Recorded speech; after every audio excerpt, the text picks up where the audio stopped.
اس میں میرا سوال نہیں ہے، تنقید اس میں بالکل شامل ہوگی، وقت بہت کم ہے۔ چلائیں جی، چوہان صاحب کی نعت چلائیں، میں صرف ان کا اس پہ موقف جاننا چاہ رہا ہوں، اس میں کوئی کوشچن نہیں ہے، مجھے پتا ہے بڑے دل کے قریب معاملہ لوگوں کے، صرف ان کا موقف چلائیں سر۔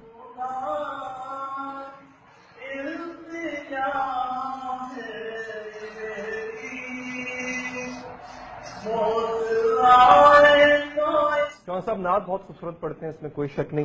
آپ کی جماعت کا چوہان صاحب اور آپ کے قائد کا قادری صاحب کے حوالے سے موقف مختلف ہے۔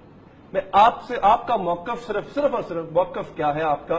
اب آپ چونکہ انفارمیشن منسٹر بھی ہیں، جماعت کے ہم عہدے بھی ہیں، آپ کا موقف کیا ہے؟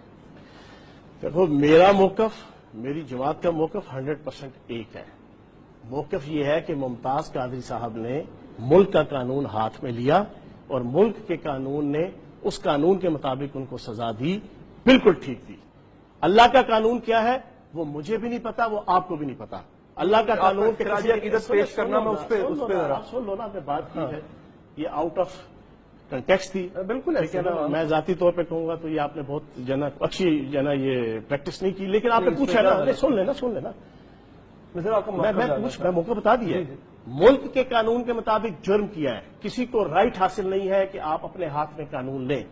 ناموس رسالت کے حوالے سے بھی 295C موجود ہے، اور ہر مسلمان کو چاہیے کہ ایک ریاست کے اندر رہتے ہوئے، جہاں پہ ریاست کی رٹ ہوتی ہے، اس کے اندر رہتے ہوئے کوشش کرے کہ وہ آئین اور قانون کے مطابق اپنے معاملات کو چلائے۔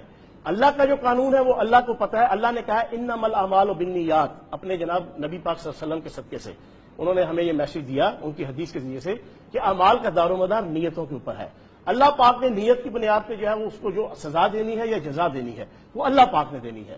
میرا اور میری پارٹی کا قانون بڑا کلیئر ہے کہ ملک کے قانون کے مطابق انہوں نے جرم کیا، ان کو اس کی سزا